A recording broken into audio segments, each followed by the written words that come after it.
गरीब माँ और जादुई लकड़ी का फ्रिज। स्कूल की घंटी बजते ही सभी बच्चों की छुट्टी हो जाती है। तभी चिंटू स्कूल के बाहर खड़े आइसक्रीम वाले से एक आइसक्रीम खरीद कर खाने लगता है। ओए ओए, गर्मियों के मौसम में ठंडी ठंडी आइसक्रीम खाने का तो मजा ही अलग है। गरीब बच्चा सोनू ललचाई आंखों से आइसक्रीम की तरफ देख रहा था। ये देखकर बिगड़ैल चिंटू कहता है, अरे वो भूखे नंगे, तू मेरी आइसक्रीम को ऐसे घूर घूर कर क्या देख रहा है? चल भाग भिखारी कहीं का। ऐसा कहते हुए चिंटू सोनू को धक्का दे देता है। सोनू चिंटू से कुछ नहीं कहता और चुपचाप रोते हुए घर चला जाता है, जहाँ उसकी गरीब माँ लक्ष्मी कड़ी धूप में बैठी लकड़ियाँ काट कर टोकरी तख्त बना रही थी। सोनू ने रोते हुए लक्ष्मी के आगे अपनी बात रखी। माँ, हम इतने गरीब क्यों हैं? आपको पता है, मेरे सभी दोस्तों के घर में एयर कंडीशनर, कूलर, फ्रिज है। एक हम ही फटीचर है, क्योंकि हमारे घर में कुछ भी नहीं है, एक फ्रिज भी नहीं। सोनू के शब्दों में झलकता गरीब होने का गुस्सा साफ जाहिर हो रहा था। उसकी आंखों में आंसू थे। ये देखकर लक्ष्मी सोनू को समझाती है। सोनू बेटा, तेरी गरीब माँ के पास इतने पैसे नहीं जो वो फ्रिज खरीद सके। माँ, जब आपसे आपके बच्चों की ख्वाहिशें पूरी नहीं होती तो आपने हमें पैदा ही क्यों किया? ऐसी गर्मी और गरीबी में जीने से अच्छा तो हम इस दुनिया में आते ही नहीं। हमारे पास रहने के लिए एक अच्छा घर भी नहीं, इस टूटी फूटी झोपड़ी में रहना पड़ता है, फटे चीटे कपड़े पहनने पड़ते हैं और रूखा सूखा खाना खाना पड़ता है। सारी जिंदगी हम इसी गरीबी और गर्मी में सड़ते रहेंगे। ऐसा कहकर सोनू गुस्से में पैर पटकते हुए झोपड़ी में चला जाता है और लक्ष्मी की आंखों में आंसू भर जाते हैं और लाचार लक्ष्मी की आंखों के आगे कुछ सालों पहले की यादें झांकने लगती है। ये कहानी है कुंजपुर गांव के छोटे से टुकड़े की, जहां लखन अपनी पत्नी लक्ष्मी के साथ रहता था। लखन एक गरीब लकड़हारा था। रोज सुबह सूरज उगने के साथ वो जंगल जाकर लकड़ियां काट कर भरी गर्मी में सर पर उनकी गठरी लाद कर घर आता था और देर दोपहर तक लकड़ियों से कुर्सी मेज तख्त बनाकर उन्हें बाजार में बेचता था। इतनी मेहनत के बाद भी उसे ज्यादा मुनाफा नहीं होता। वो जो कमाता वो दाल रोटी में ही खर्च हो जाता था। अजी, क्या बात है? आप इतने परेशान क्यों हो? परेशान ना हो तो क्या करूं लक्ष्मी, दिन रात खून पसीना बहा कर भी एक भी पैसा नहीं बचता। कुछ दिनों के बाद हमारा परिवार बढ़ने वाला है। मैं नहीं चाहता कि जो गरीबी हम झेल रहे हैं वो हमारे परिवार के बच्चे भी झेल। अजी, धीरज रखो।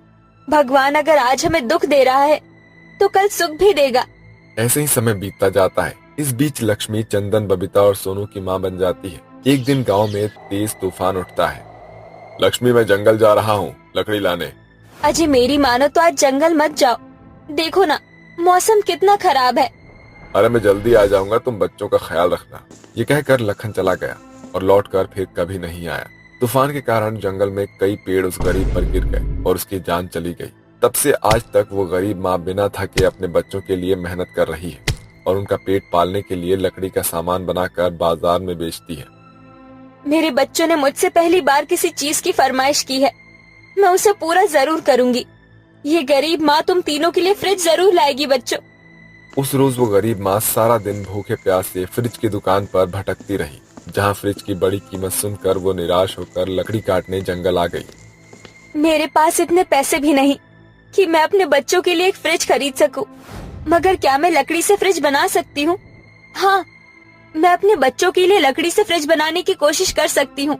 ऐसा कहते हुए लक्ष्मी की नजर जंगल में खड़े सबसे पुराने पेड़ पर जाती है और वो उनकी लकड़ियां काट कर घर लाकर फ्रिज बनाना शुरू कर देती है।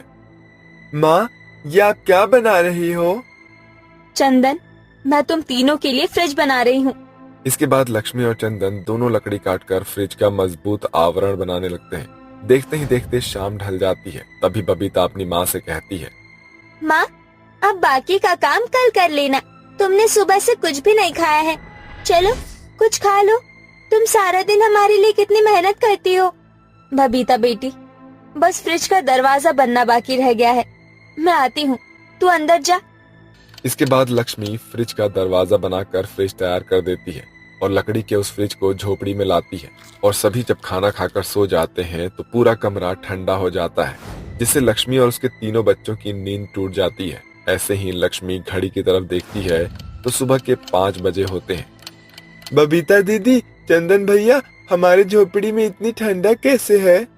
अरे, ये ठंडक तो मेरे बनाए लकड़ी के फ्रिज के अंदर से आ रही है। लक्ष्मी जैसे ही लकड़ी के फ्रिज का दरवाजा खोलती है तो फ्रिज बहुत तरह के खाने की चीजें जैसे चॉकलेट, आइसक्रीम, कोल्ड ड्रिंक और पेस्ट्री से भरा होता है, जिसे देखकर उस गरीब माँ के भूखे बच्चों की आंखें खुशियों से भर जाती है। ये सारी चीजें कहाँ से आई? और लकड़ी के इस फ्रिज में तार भी नहीं है, फिर ये चल कैसे रहा है? माँ, लगता है ये जादुई फ्रिज है। बबीता जैसे ही ऐसा बोलती है तभी लकड़ी का वो फ्रिज सुनहरे रोशनी से भर जाता है और बड़े बड़े आंख, मुंह, नाक बन जाते हैं, जिसके साथ फ्रिज बोल उठता है, एकदम सही अनुमान लगाया बबीता। हैरान मत होइए लक्ष्मी, जिस पेड़ की लकड़ियों से तुमने मुझे बनाया है वो जादुई पेड़ था, इसलिए ये फ्रिज भी जादुई फ्रिज है जो तुम्हारे और तुम्हारे बच्चों की हर फरमाइश को पूरा करेगी। ये सुनकर लक्ष्मी और उसके बच्चे खुश हो जाते हैं, जिसके बाद सोनू फ्रिज से आइसक्रीम निकालकर स्वाद ले लेकर खाने लगता है, तो वहीं बबीता भी बड़े ही पसंद से पेस्ट्री खाने लगती है। ऐसे में चंदन भी कहाँ पीछे रहने वाला था। अरे वाह, ये आइसक्रीम कितनी स्वादिष्ट है और ठंडी ठंडी है।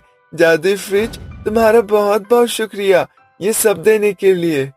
ऐसे ही समय बीतता जाता है। जादुई फ्रिज के घर में आने के बाद लक्ष्मी के तीनों बच्चों के चेहरे पर हर वक्त खुशी रहती थी।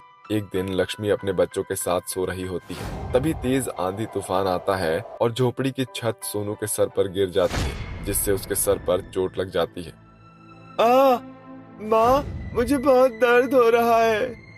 हे भगवान, कुछ कर, मुझ गरीब माँ पर तरस खा, मेरे बच्चे को बचा ले। अपने बेटे सोनू को गोद में लेकर वो गरीब माँ फूट फूट कर रोने लगती है। तभी जादुई फ्रिज एक बार फिर से सुनहरी रोशनी से भरकर चमक उठता है और फ्रिज कहता है, लक्ष्मी चुप हो जाओ, निराशा में आशा को खोने मत दो। बबीता, जल्दी से मेरे अंदर रखे बर्फ को सोनू के सर पर मल दो, वो ठीक हो जाएगा। बबीता जल्दी से जादुई फ्रिज के अंदर रखा बर्फ का टुकड़ा सोनू के सिर पर लगाती है, जिससे सोनू के सर का जख्म पूरी तरह से ठीक हो जाता है और वो ठीक होकर बैठ जाता है। सोनू, मेरे लाल, तू ठीक हो गया। अपने भाई के ठीक हो जाने पर चंदन खुश होकर जादुई फ्रिज से कहता है, मानना पड़ेगा जादुई फ्रिज, तुम तो मुन्ना भाई एमबीबीएस निकले। देखो ना, हमारी झोपड़ी की छत टूट गई है, क्या तुम इसे ठीक कर दोगे? तेरे घर को तोड़कर नया घर बनाऊंगा, कहो तो सही, कहो तो सही। जादुई फ्रिज खुशी से गुनगुनाता है। तभी उससे उठ रही रोशनी झोपड़ी के चारों तरफ फैल जाती है, जैसे मानो उस रात के अंधेरे में एक गरीब के घर में खुशियों की रोशनी से भरने के लिए जुगनू चमक उठा हो, जिसके साथ उनकी झोपड़ी एक आलीशान बड़े से सुंदर घर में बदल जाती है, जिसके अंदर जरूरत की सभी चीजें मौजूद होती है। अरे वाह, हमारी छोटी सी झोपड़ी कितने बड़े से घर में बदल गई है। अब मैं और सोनू इस बड़े से हॉल में खेल सकेंगे। अब मैं पढ़ सकूंगा, क्योंकि अब हम गरीब नहीं रहे माँ। अब हमारे बुरे दिन हमारी जिंदगी से चले गए। अब हम गरीबों को भरी गर्मी में सोना नहीं पड़ेगा और हमें भूखा भी नहीं रहना पड़ेगा। चंदन की बातों में झलकती झेली हुई गरीबी का दुख भरा वर्णन था, जिसे महसूस करके उस गरीब माँ का कलेजा फटने को हो जाता है और उसकी आंखों में खुशी के आंसू भर आते हैं। तुम्हारा बहुत बहुत शुक्रिया जादुई फ्रिज, आज सिर्फ तुम्हारे कारण इस गरीब माँ के बच्चे मुस्कुरा रहे हैं। लक्ष्मी, तुम बहुत ही अच्छी माँ हो। जैसे मैंने तुम्हारी मदद की, तुम भी गरीबों की मदद करना। उस दिन के बाद से आज तक जादुई फ्रिज लक्ष्मी के घर में ही है, जिससे लक्ष्मी गरीबों की भूख मिटाती है और उनकी मदद करती है। कौशल्या देवी के घर आंगन में बड़ी चहल पहल थी। सभी के चेहरे खुशी से खिले हुए थे। बड़ी बहू, तू अब तक तैयार नहीं हुई? बारात निकलने का समय हो गया है। माँ जी बस तैयार होने जा रही थी। मैं हमारी गाय गौरी को भूसा डालने गौशाला में गई थी। राधा जल्दी से तैयार हो जाती है और ढोल, नगाड़े और ताशे के साथ कौशल्या अपने छोटे बेटे की बारात लेकर दुल्हन के घर पहुंचती है, जहां रोहित की शादी शिखा के साथ हो जाती है और शिखा बहू बनकर ससुराल आ जाती है। आजा छोटी बहू, हमारी खुशियों भरे संसार में तेरा स्वागत है। सासू माँ, अगर स्वागत हो गया हो तो मुझे मेरा कमरा बता दीजिए। चलिए देवरानी जी, मैं आपको आपका कमरा दिखाती हूँ। राधा के काले रंग को देखकर घमंडी शिखा उससे घिन करते हुए कहती है, don't touch me and no thanks, मैं खुद ही चली जाऊंगी जेठानी जी। कमरे में आकर शिखा लहंगा बदलकर शॉर्ट नाइटी पहन लेती है। तभी रोहित कमरे में आता है। उसके साथ गुड्डी और चिंटू भी आते हैं। चाची आज हम आपके साथ सोएंगे। What the hell is this, Rohit? आज हमारी फर्स्ट नाइट है और तुम इन कच्चे बच्चों को उठा लाए। ओ चंगू मंगू, चलो निकलो। शिखा दोनों बच्चों को डांटकर भगा देती है। अगली सुबह क्या बात है भाग्यवान, आज चाय नसीब होगी कि नहीं? अजी नहीं बहू, अब तक उठी नहीं है, जबकि आज उसकी पहली रसोई है। कौशल्या ने अभी ऐसा कहा ही था कि शिखा सज धज कर वहाँ आती है। अरे नहीं बहू आ गई, चल जल्दी से चूल्हा पूजन करके कुछ मीठा बना दे। सॉरी सासू माँ, ये सिली काम मुझसे नहीं होगा। मैं शहर की पढ़ी लिखी लड़की हूँ, इसलिए चूल्हा चौका मुझसे नहीं होगा। मैंने एमबीए किया है, इसलिए मैं रोहित के साथ फैक्ट्री का काम देखूंगी। गौरी घमंडी बहू के इस फैसले पर घर के मुखिया राम नारायण कहते हैं, बहू, घर की लक्ष्मी घर में ही शोभा देती है और इस घर में मर्दों की कमी नहीं जो फैक्ट्री तू संभालेगी। हाँ बहू, तू इस खानदान की बहू है, इसलिए खाना तो तुझे बनाना ही पड़ेगा। फाइन, बना रही हूँ मैं खाना। इसके बाद गौरी बहू रसोई में आकर गुस्से में पिनकते हुए पहली रसोई में खाना बनाती है। तभी राधा रसोई में आकर कहती है, शिखा खाना बन गया, लाओ कुछ मैं ले लेती हूँ। ये झूठा दिखावा करने की कोई जरूरत नहीं है, मैं तुम जैसी गांव वाली बहन जी लड़कियों को अच्छे से जानती हूँ। इसके बाद शिखा अपनी ससुराल वालों को खाना परोसती है। अरे नहीं बहू, ये कैसा खाना बनाया है तूने? सब्जी में एक पैसे का स्वाद नहीं, मिर्च भरी है और पूरियां भी आधी कच्ची और आधी पक्की हैं। हाँ माँ, मुझसे ये मिर्च वाला खाना नहीं खाया जाएगा। राधा तुम खाना दो। सासू माँ, मैंने तो आपको पहले ही कहा था कि मुझे खाना बनाना नहीं आता, बट आपने मेरी सुनी नहीं। और अगर अपनी काली बहू के हाथ का बना खाना ही खाना था तो मुझे परेशान क्यों किया? माँ जी, बाऊ जी, आप देवरानी जी को कुछ मत बोलिए, मैं इन्हें खाना बनाना सिखा दूंगी। ये सुनकर गौरी बहू चिढ़कर कमरे में आती है। तभी रोहित मेज से उठकर शिखा के पीछे पीछे कमरे में चला आता है। रोहित, अब मैं सो कॉल्ड ससुराल वालों के साथ नहीं रह सकती। अच्छा यही होगा कि तुम ससुर जी से इस घर के आधे शेयर्स ले लो। शिखा के ठान लेने के कारण रोहित कुछ ही दिनों में अपने पिता से बंटवारे की बात करते हैं। रोहित, तू इतनी बड़ी बात इतनी आसानी से कैसे कर सकता है? बेटा, क्या तू भूल गया है, तेरे पिताजी ने पाई पाई जोड़कर ये घर खड़ा किया है और तू इस घर के बंटवारे की बात कर रहा है। माँ जी रुकिए, देवर जी, आखिर इस बंटवारे का कारण क्या है? इस बंटवारे का कारण तुम हो। ये सुनकर काली बहू की आंखों में आंसू भर आते हैं और राधा रोते हुए पूछती है, मगर शिखा, मेरा कसूर क्या है? कसूर तुम्हारे काले रंग का है, फिर भी पूरा ससुराल तुम्हें ही हर बात का क्रेडिट और फुल ऑफ अटेंशन देता है, जबकि मैं इतनी गोरी और सुंदर हूँ फिर भी, इसलिए मुझे इस घर का बंटवारा चाहिए बस। गौरी बहू के कहे बंटवारे की गूंज पूरे घर में फैल जाती है। अपने घर को 2 टुकड़ों में बांटने की बात राम नारायण सह नहीं पाते और दिल का दौरा पड़ने के साथ वो चल बसते हैं। आखिरकार गौरी बहू की एक जिद एक हंसते खेलते परिवार की नींव ढा देता है और घर के बीच बंटवारे की दीवार खिंच जाती है, जिसमें गौरी बहू के हिस्से में घर की मजबूत जमीन और 3 कमरे के साथ वो हॉल भी अपने हिस्से में हथिया लेती है। वहीं भोली भाली काली बहू के हिस्से में गौशाले की कच्ची जमीन और रहने के लिए एक टूटा फूटा कमरा आता है। माँ चाची बहुत बुरी हैं, देखो ना उन्होंने दादी को रुला दिया। चुप हो जाओ दादी माँ। बच्चों, दादी का ख्याल रखना, मैं गौरी को चारा डालकर आती हूँ। इसके बाद काली बहू चूल्हे पर सभी के लिए खाना बनाती है और खाना खिलाती है और देर रात तक अपनी सास के पांव दबाकर सबसे आखिर में आखिरी बचा हुआ थोड़ा सा खाना खाती है। तो वहीं बंटवारे के बाद गौरी बहू घर के कामों के लिए नौकरानी रख लेती है और मजे से रहती है। ऐसे ही दिन बीतते जाते हैं।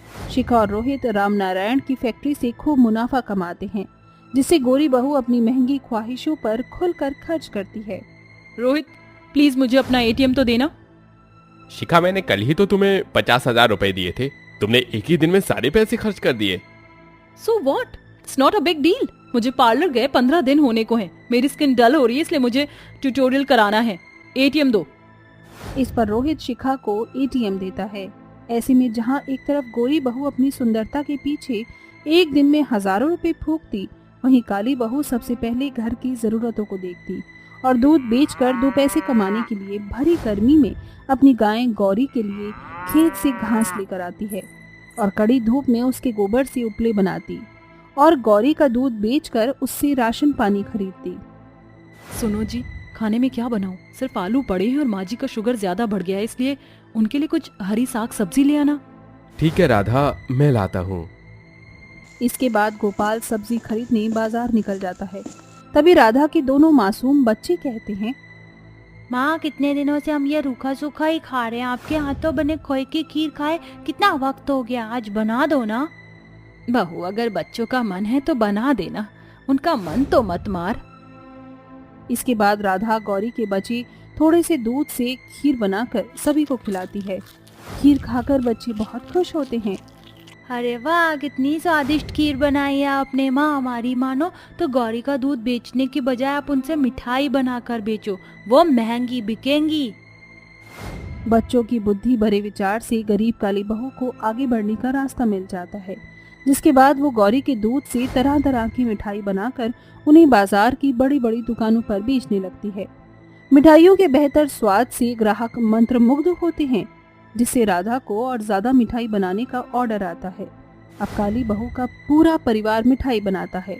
देखते देखते उनके पास बहुत सारे पैसे जमा हो गए। वहीं रोहित की फैक्ट्री घाटे में पड़ जाने से बैंक वाले उनके घर आ पहुंचे। मिसेस शिखा और रोहित, आपने बैंक से जो कर्जा लिया था, आपने उसे समय से भरा नहीं, इसलिए अब आपका घर बैंक का हुआ। इस घर की एक एक ईंट बेचकर बैंक अपना पैसा वसूल करेगी। जरा रुकिए, ये घर नहीं टूटेगा, आपका कर्ज मैं चुकाऊंगी। राधा ने मेहनत करके जो पैसे जोड़े थे वो बैंक वालों को देकर उनसे घर बचा लिया। ये देखकर गोरी बहू की आंखों में पछतावे के आंसू भर आए। राधा भाभी, मुझे माफ कर दो। आपके काले रंग के कारण मैंने आपको कितना कोसा। आपने सालों से जिस घर को जोड़े रखा था, मैंने आते ही उसका बंटवारा मांग लिया और आप सभी को दुख में छोड़ दिया। मगर आपने खून पसीने से कमाए पैसे देकर इस घर को बचाया। ये घर पूरी तरह से आपका है। शिखा, पैसे तो फिर से कमाए जा सकते हैं, मगर बाबूजी ने घर को बड़े प्यार से बनाया था, इसलिए इसे बचाना ज्यादा जरूरी था। जो हो गया सो हो गया। अब हम साथ में एक नई शुरुआत करेंगे। आखिर में कौशल्या देवी के घर में खड़ी बंटवारे की दीवार टूट जाती है और शिखा का घमंडी स्वभाव हमेशा के लिए बदल जाता है और उसे रिश्ते और परिवार के साथ रहने की खुशी का एहसास हो जाता है।